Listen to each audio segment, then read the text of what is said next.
রেস্টুরেন্টে চাইনিজ খেতে গেলে স্যুপ এবং অন্থনের কথা সবার আগে মনে পড়ে। সুস্বাদু এই খাবার দুটি ইফতার হিসাবেও চমৎকার।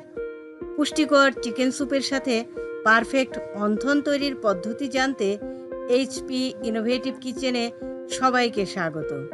আসসালামু আলাইকুম। অন্থন তৈরির পদ্ধতিটিকে দুইটি ভাগে ভাগ করেছি। প্রথম অংশ একটা পারফেক্ট ডো তৈরি করা, দ্বিতীয় অংশ পুর তৈরি। ডো তৈরির জন্য ময়দা নিয়ে নিচ্ছি 2 কাপ, কর্নফ্লাওয়ার 3 চা চামচ, সয়াবিন তেল দিচ্ছি 3 চা চামচ,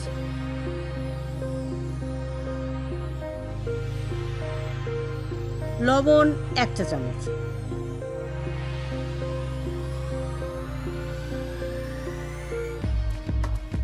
ডিম নিচ্ছি 2টা। ডিম দুটো খুব ভালোভাবে ফেটিয়ে নিচ্ছি। এরপর সেই ফেটানো ডিমের অর্ধেকের বেশি অংশ ময়দার সাথে মিশিয়ে নিচ্ছি।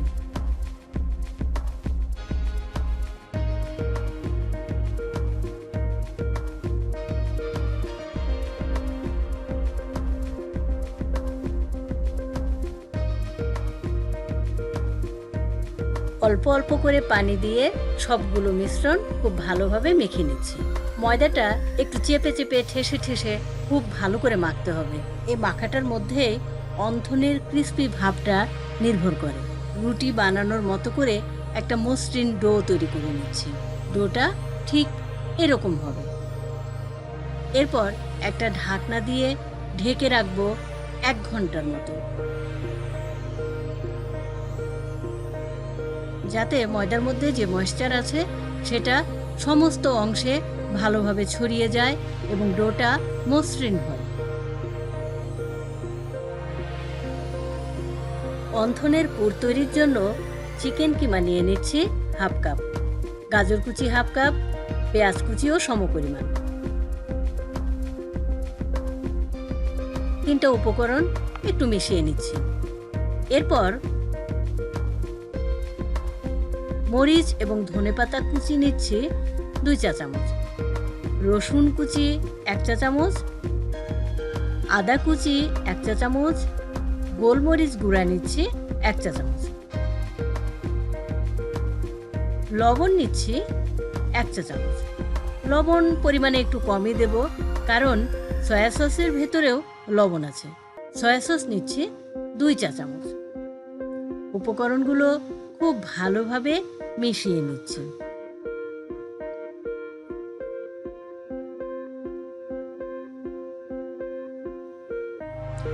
এরপর এর মধ্যে বাকি অর্ধেকটা ফেটানো ডিম দিয়ে সবগুলো উপকরণ আবার ভালোভাবে মিশিয়ে নিচ্ছি। পুরটা রেডি করতে করতে প্রায় 1 ঘন্টা পার হয়ে গেছে।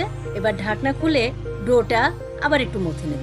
দেখুন কি সুন্দর মসৃণ হয়েছে ডোটা, হাতের সাথেও আর লেগে যাচ্ছে না।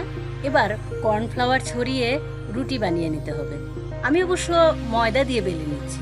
3টা টুকরা নিয়ে নিচ্ছি এবং বাকি অংশ আবার ঢাকনা দিয়ে ঢেকে রাখছি, যাতে উপরটা শুকনো না হয়ে যায়। ময়দা দিয়ে বেললেও যে খারাপ হয় না, আপনাদের সেটা করে দেখাচ্ছি। একটা টুকরা হাত দিয়ে গোল করে নিচ্ছি এবং খুব ভালোভাবে বেলে পাতলা একটা রুটি বানিয়ে নিচ্ছি। রুটিটা এমন পাতলা হবে যেটা হাতে নিলে নিচের হাতের আঙুলগুলো বেশ বোঝা যায়। রেস্টুরেন্টে বিভিন্ন সাইজের অন্থন দেখা যায়। আমি 3 ধরনের বানিয়ে দেখাচ্ছি। রুটিটা পারফেক্ট গোল হওয়ার প্রয়োজন নাই, কারণ 2 ধরনের অন্থন বানাতে সাইড দিয়ে কেটে রুটিটাকে 4 কোনা করে নিতে হয়। দেখুন কতটা পাতলা হয়েছে, নিচের হাতের আঙুলগুলো বেশ বোঝা যাচ্ছে। রুটিটাকে ছড়িয়ে দিয়ে সাইড দিয়ে কেটে 4 কোনা করে নিচ্ছি। এই কাটা অংশগুলো ফেলে দেওয়ার কোনো দরকার নেই। এগুলো দিয়ে আবার রুটি বানানো যাবে, অথবা এগুলো ডুবো তেলে ভাজলে বেশ মুচমুচে হয় এবং খেতেও খুব ভালো লাগে। মাঝখান দিয়ে কেটে 4 টুকরা করে নিচ্ছি। প্রত্যেকটা টুকরা দিয়ে একটা করে অন্থন বানানো হবে।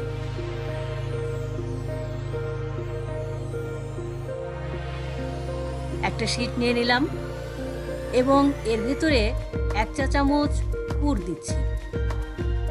রুটির উপরটাতে ময়দা মাখানো থাকায় এটা সহজে আটকাবে না, তাই একটু ডিম মাখিয়ে নিচ্ছি। এই অংশটা উল্টে লাগিয়ে দিয়ে বৃদ্ধাঙ্গুলির চাপে পুর ভরা অংশটা ভেতরে ঢুকিয়ে নিচের অংশে আটকে দিচ্ছি এবং 2 মাথার মধ্যে একটু ডিম লাগিয়ে আটকে নিচ্ছি। এই আটকানোর কাজটা পানি দিয়েও করা যায়, তবে রুটি পাতলা হওয়ায় পানি দিলে জায়গাটা নরম হয়ে যায়। উপরটা ডিমের জন্য ভিজা ভিজা হয়ে আছে, তাই উপরে আবার শুকনো ময়দা ছড়িয়ে নিলাম। আরও একটা পাতলা করে বেলা রুটি সাইড দিয়ে না কেটে বানাচ্ছি। এটার সাইজও দেখতে সুন্দর হয়। 4 টুকরা করে কেটে নিচ্ছি। একটা অংশ নিয়ে পুর ভরছি। ডিম লাগিয়ে অংশটা উল্টে লাগিয়ে দিয়ে বৃদ্ধাঙ্গুলির চাপে পুর ভরা অংশটা ভেতরে ঢুকিয়ে নিচের অংশ আটকে দিচ্ছি। এখানেও একটু ডিম দিয়ে আটকে দিলাম। দেখুন কি চমৎকার পাতার মতো সাইজ হয়েছে। আবার একটা পাতলা রুটি বেলে নিচ্ছি। এই রুটিটা 4 টুকরা না করে সাইড দিয়ে কেটে 4 কোনা করে নেব এবং একটা রুটি দিয়ে একটা অন্থন বানাবো। রেস্টুরেন্টে এই ধরনের অন্থন বেশি দেখা যায়। এটার সাইজ বেশ বড় এবং প্রজাপতির মতো হয়। পুর ভরে নিয়ে পানি দিয়ে আটকে দিচ্ছি। পানি দিয়ে আটকে দেওয়ার জন্য জায়গাটা নরম হয়ে গেছে এবং ভেতরে কোনো বাতাস থাকা চলবে না। বাতাস যদি থাকে তাহলে সেইগুলো চেপে বের করে দিতে হবে, নইলে তেলে যখন ভাজা হবে তখন ওই জায়গাটা ফেটে পুরটা তেলের মধ্যে চলে আসবে।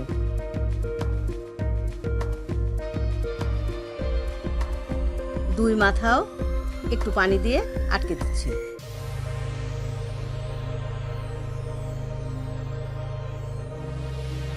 উপর দিয়ে শুকনো ময়দা ছড়িয়ে দিলাম।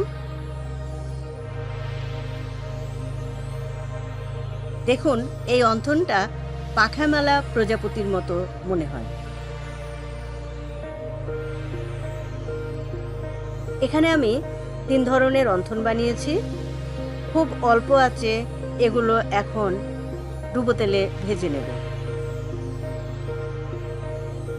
চুলায় একটা পাত্র বসিয়ে 2 কাপ পরিমাণ তেল দিচ্ছি এবং হাত দিয়ে দেখে নিচ্ছি তেলটা গরম হয়েছে কিনা। তেল গরম হয়ে গেলে চুলার আঁচ কমিয়ে দিচ্ছি এবং 3টা অন্থন ছেড়ে দিচ্ছি। অন্থন অল্প অল্প করে দিতে হবে যাতে নাড়াচাড়ার সুবিধা হয়। অন্থনের পুরটা ভালোভাবে যাতে কুক হয় এই কারণে আঁচ কমিয়ে দিতে হবে। পুরের বাহিরের অংশ খুব দ্রুত মচমচে হয়ে পুড়ে যেতে পারে, এই জন্য আঁচটা কমিয়ে দিয়ে বারবার করে নেড়ে দিতে হবে।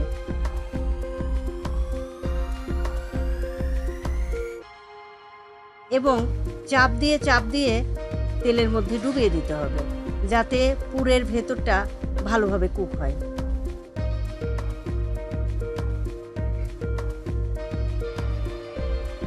উল্টে পাল্টে ভালো করে নেড়ে দিতে হবে। বেশ ব্রাউন হয়ে এসেছে, তবে পুরের অংশটা দেখুন সাদা সাদা হয়ে আছে। এই জন্য আঁচটা আরেকটু কমিয়ে দিয়ে ওই অংশটা ব্রাউন করে নিতে হবে।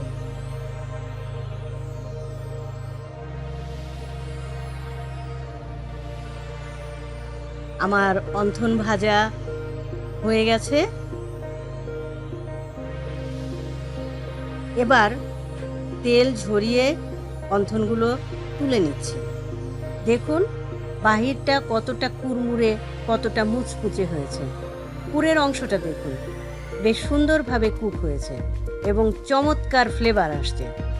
টমেটো সস এবং পুদিনা পাতার চাটনি দিয়ে অথবা সুজি দিয়ে চিকেন স্যুপের সাথে গরম গরম পরিবেশন করুন ক্রিস্পি ক্রাঞ্চি চিকেন অন্থন।